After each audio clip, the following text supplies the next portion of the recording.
Taarifa ya Baraza la Vyama vya Siasa kwa umma kuhusu kikao cha Baraza la Vyama vya Siasa kilichofanyika tarehe 12 na tarehe 13 Machi 2025. Utangulizi. Baraza la Vyama vya Siasa lilifanya kikao cha kawaida tarehe 12 na 13 Machi 2025 katika hoteli ya Nashera, Morogoro. Katika kikao hicho, ajenda zifuatazo ziliwasilishwa.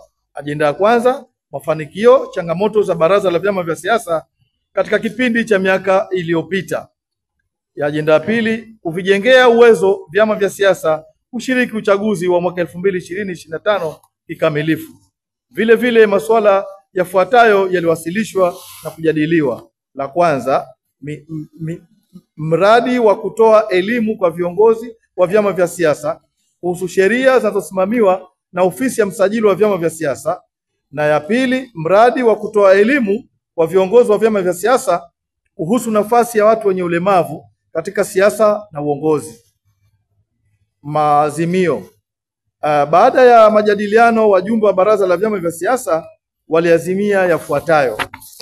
La kwanza, Baraza la Vyama vya Siasa linatumia fursa hii kumshukuru na kumpongeza Mheshimiwa Rais Dr. Samia Suluhu Hassan, Rais wa Jamhuri ya Muungano wa Tanzania, kwa jitihada anazozichukua kutetea haki za wanawake na kuwapa wanawake fursa za kiuchumi, za kielimu, uongozi.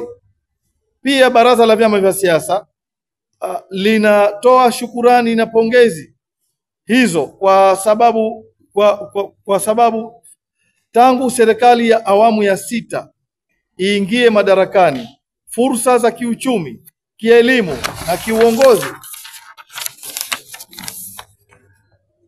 kwa wanawake zimetengenezeka kwa kiasi kikubwa. Vile vile mfumo ya haki ya kulinda haki za wanawake imeimarika, na kielimu kuhusu haki za wanawake na masuala ya kijinsia inawafikia Watanzania wengi. Ya pili, Baraza la Vyama vya Siasa pia linawapongeza wanawake nchini kwa kukamilisha miaka 30 ya mkutano wa Beijing. Vile vile linapongeza serikali kwa mafanikio yaliyopatikana ya kulinda haki za wanawake tangu mfumo wa Beijing hadi sasa. Baraza linaendelea kuheshimu haki za wanawake, ikiwemo haki ya kushiriki katika siasa na uongozi. Baraza la Vyama vya Siasa linatumia fursa hii kuviasa vyama vya siasa kuwa na programu maalum ya kuwajengea uwezo watu wenye ulemavu kuweza kushiriki katika shughuli za siasa na uongozi.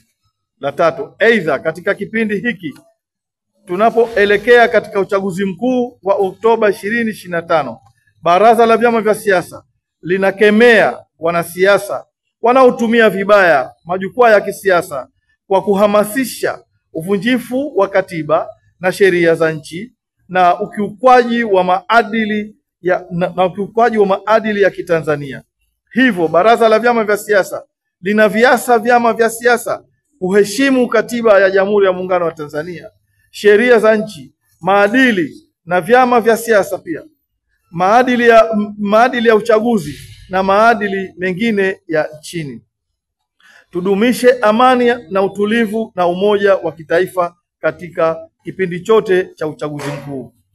Ni imani yetu Baraza la Vyama vya Siasa, vyama vyote 19 vya siasa nchini vyenye usajili wa kudumu tutashiriki katika uchaguzi huu mkuu wa mwaka huu, na ni imani yetu kwamba uchaguzi utakuwa huru na haki, na sisi kama viongozi wa kisiasa ni vyema tukatoa kampeni au hotuba zetu kwa lugha za staha zitakazozuia matusi, kejeli na kashfa.